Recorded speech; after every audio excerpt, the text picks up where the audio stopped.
This week's story is about Moses, a burning bush, and a slave escape. Last week, we met wee baby Moses.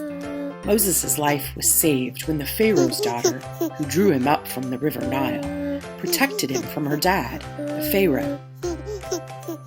Moses grew up in the house of Pharaoh. He learned how to be an Egyptian, but he never forgot his family, the Israelites, who were still slaves to the king of Egypt, the Pharaoh. The Israelites were exhausted because they were slaves. They groaned and moaned with all the work that they had to do every day. They worked and worked. They made bricks for the Pharaoh. They even made 2 cities for the Pharaoh. The Pharaoh said, "Build me a city." As the people moaned and they groaned, God heard their cries. God needed a human to help him free the Israelites.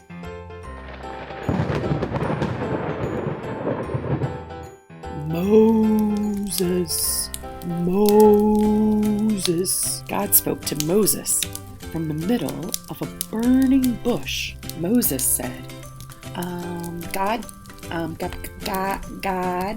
here I am.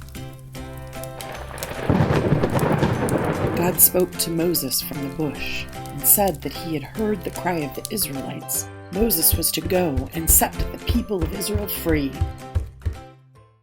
God told Moses to speak to Pharaoh about 10 plagues that were coming if he did not let the people of Israel go free.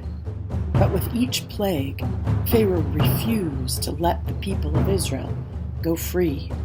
In one plague, Moses turned all the water to blood until all the people of Egypt cried. But Pharaoh would still not let the Israelites go free. There was also a plague with frogs everywhere. But the Pharaoh still would not let the Israelites go. So God sent a plague of flies, but the Pharaoh still did not change his mind. God sent a plague of hail and lightning.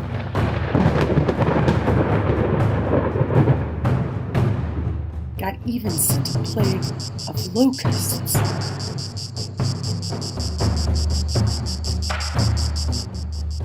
After the 10th plague, a horrific plague, Pharaoh finally let the people of Israel go.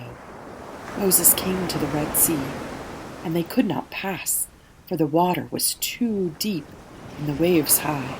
Moses reached out his staff, touched the waters, and they rolled back, and the Israelites escaped.